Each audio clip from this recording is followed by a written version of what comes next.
avec Hatem Bouriel.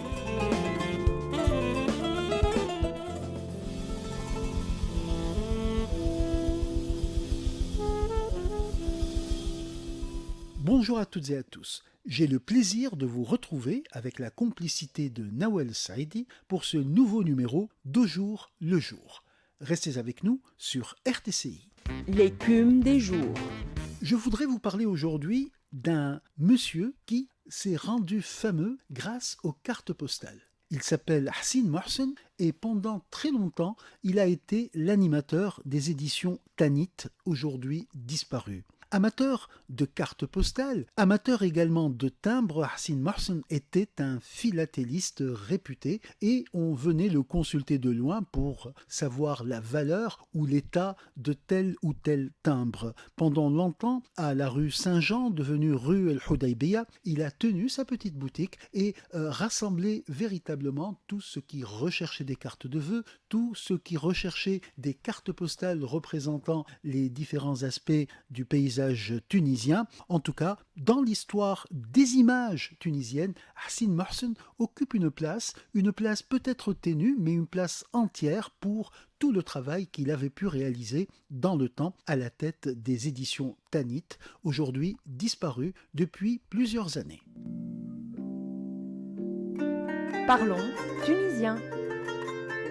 Notre chronique Parler tunisien va s'intéresser aujourd'hui à un terme qui provient du vocabulaire militaire et qui provient de la langue française. Ce terme est celui de casemate. Casemate, c'est-à-dire en d'autres termes un bunker, un élément défensif pour un usage militaire. Et donc ce terme de casemate a été quasiment calqué en langue tunisienne et aujourd'hui, alors que nous savons tous qu'il existe plusieurs bunkers qui se trouvent sur le littoral tunisien, c'est un héritage de la Deuxième Guerre mondiale, eh bien, ces bunkers, ces casemates sont nommés en langue tunisienne casma. Et donc, il y a le TE de la fin qui est tombé, qui a disparu, et il reste quasiment tout le terme tel qu'il est prononcé d'ailleurs, et au lieu de dire casemate à la française, eh bien, on dira casma, et c'est le terme tunisien pour signifier exactement la même chose. À retenir donc un terme qui fait partie du vocabulaire militaire, celui de casma. Le feuilleton. Notre feuilleton estival a commencé avec le terme khléa. Aujourd'hui, nous allons nous intéresser à une autre réalité de l'été tunisien, c'est la oula, c'est-à-dire la préparation du couscous et de tout ce qui peut servir à l'économie domestique, parce que les familles ne se contentaient pas de faire une oula de couscous, c'est-à-dire une provision en quelque sorte de couscous. Elle faisait également une provision de tomates et de tout ce qui pouvait se sécher, du poivron à d'autres condiments et épices. Oula, un terme qui signifie donc provision et qui fait partie de la culture de l'été en Tunisie, puisque on va véritablement profiter de la belle saison pour faire des provisions de bouche pour toute l'année.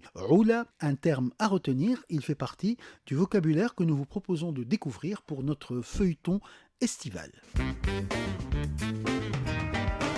À bientôt sur RTCI en vous invitant à cueillir le jour nouveau qui se présente. Au jour le jour. Avec Hatem Bouriel.